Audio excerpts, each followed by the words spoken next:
l'époque, elle venait de divorcer, vivait en Californie seule avec ses 2 enfants. Une amie lui raconte son expérience de mère porteuse. L'aventure la tente. Elle décide de proposer ses services à un couple gay plutôt qu'hétéro afin d'éviter de subir la frustration d'une femme stérile. Robbie passe les tests et reçoit des dossiers de parents potentiels. Je rentrais du travail et j'ai vu ce colis devant ma porte. Je l'ai ouvert, c'était leur dossier. Une fois les enfants couchés, je me suis assise avec un verre de vin et je l'ai lu. Et là, je me suis dit, ils sont parfaits.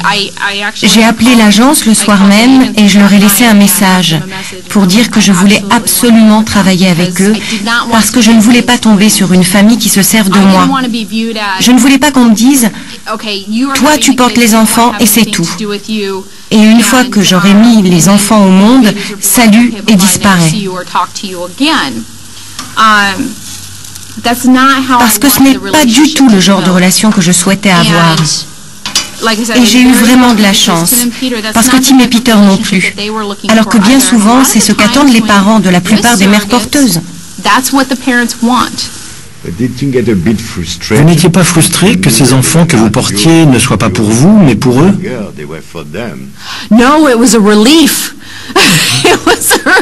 Non, j'étais soulagée.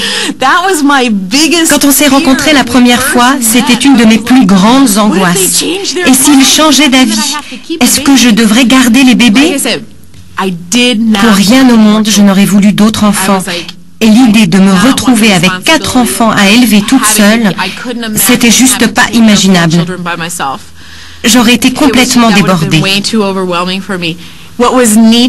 Ce qui était bien, je pouvais apprécier les meilleurs moments de la grossesse, toutes ces petites sensations, les mouvements et les petits coups, tout ça, et l'incroyable sensation de vivre avec ce gros ventre de femme enceinte. Ma mission, c'était de les protéger, tout en sachant que ce n'était pas les miennes. Mais je n'ai jamais eu d'instinct maternel envers elles, pas comme avec mes enfants. L'argent n'était pas ma principale motivation, même si ça m'a vraiment aidée. J'étais dans une situation financière difficile après mon divorce, et cet argent nous a certainement dépanné, mes enfants et moi.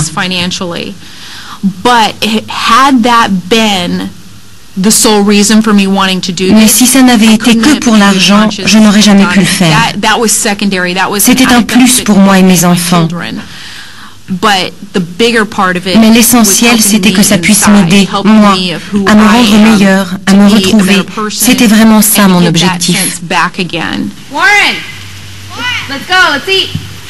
Aux États-Unis, une mère porteuse est indemnisée à hauteur de 25 000 $. Et tous ses frais sont pris en charge.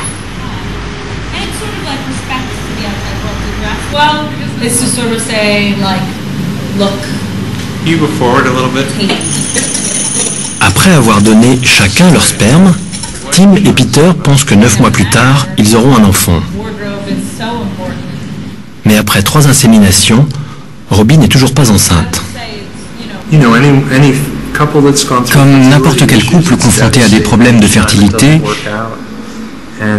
après chaque échec, on était totalement accablés. On a essayé 3 ou 4 fois et ça n'a pas marché. Il n'y a pas de réponse toute faite sur la démarche à suivre. C'était très éprouvant parce qu'après chaque échec, on devait demander au docteur, est-ce qu'il y a un problème? Y a-t-il d'autres options? Et le docteur nous répondait, on peut augmenter les doses d'hormones. On peut encore lui faire d'autres injections et puis essayer ci et ça. Ça a été difficile avant de se faire à l'idée que ça ne marcherait pas. Avant que l'on se dise, il est temps maintenant de trouver une nouvelle stratégie. Je me souviens du jour où on a appris la nouvelle. Growing Generation nous a dit il va probablement falloir changer de mère porteuse. Mais on ne pouvait pas juste dire d'accord, passons à la suite. Cette personne faisait vraiment partie de notre vie. Pour Tim et moi, il n'était pas question de la laisser tomber comme si on était simplement liés par un contrat. Il fallait trouver une solution. Quand on connaît Robbie, on se rend bien compte que ce n'était pas juste un maillon de la chaîne. C'est quelqu'un d'unique.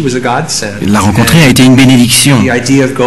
Pour moi, il était impensable de repartir à zéro, et tant que médicalement elle pouvait porter un enfant, je ne voyais pas pourquoi on allait tout recommencer. Mon souci, c'était plutôt d'avoir à trouver une donneuse d'ovules et le coût que ça impliquait.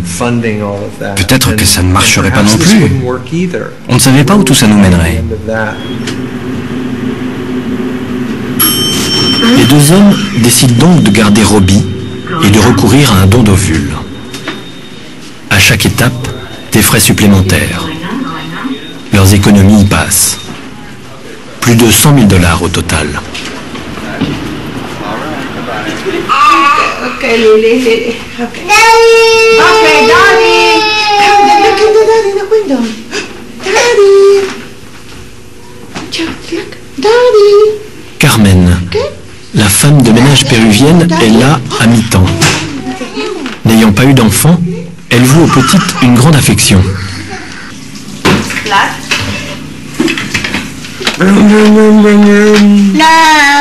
No!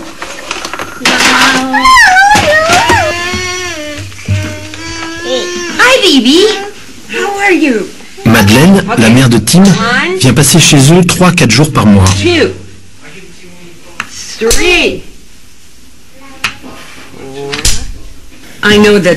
Je sais que ça a été difficile pour eux. Ça a duré plus de 3 ans. Mais je sais combien ils les ont désirés.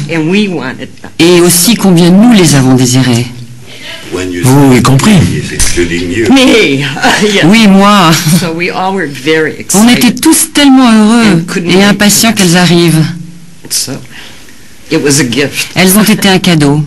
Un vrai cadeau.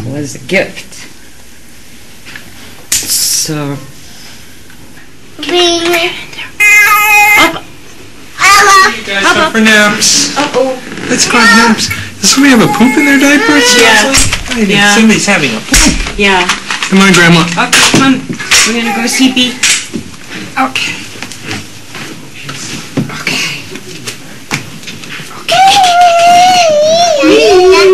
Hee-haw. Hee-haw. Hee-haw. Hee-haw. Yeah. Should we see? Oh, look at it.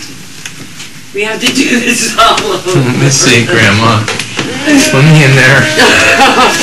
Oh. What's going on? It ripped. Okay. Grandma's trying. Moi, pour mon fils, j'ai accouché à l'hôpital et ils m'ont renvoyé à la maison en me disant « Voilà votre enfant, bonne chance ». Je me suis dit « Maintenant, je fais quoi ?» Mais ces deux-là, ils ont tout lu. Ils ont cherché une puéricultrice. Ils se sont posé toutes les questions. Comment équiper la chambre d'enfant? Qu'est-ce qu'il nous faut? De qui avons-nous besoin?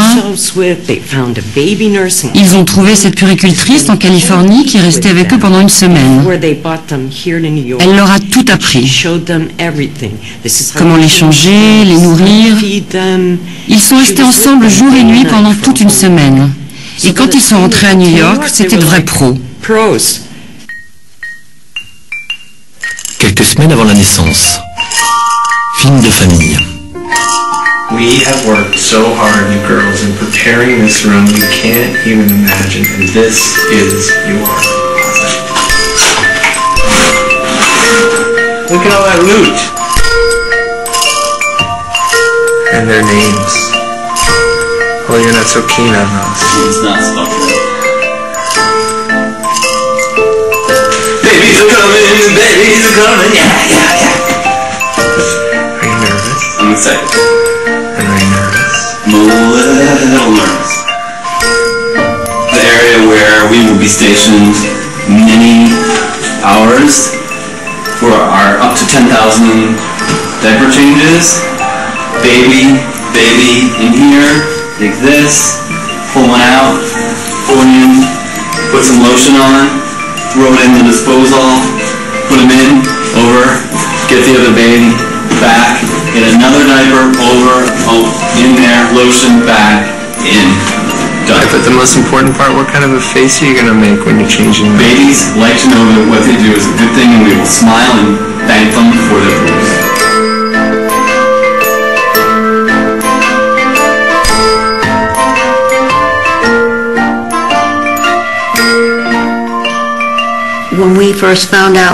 Quand on a appris que Peter était gay, quand il nous l'a finalement annoncé, même si on se doutait que c'était une possibilité, on ne voulait pas lui demander directement. On voulait que ça vienne de lui. C'était quand?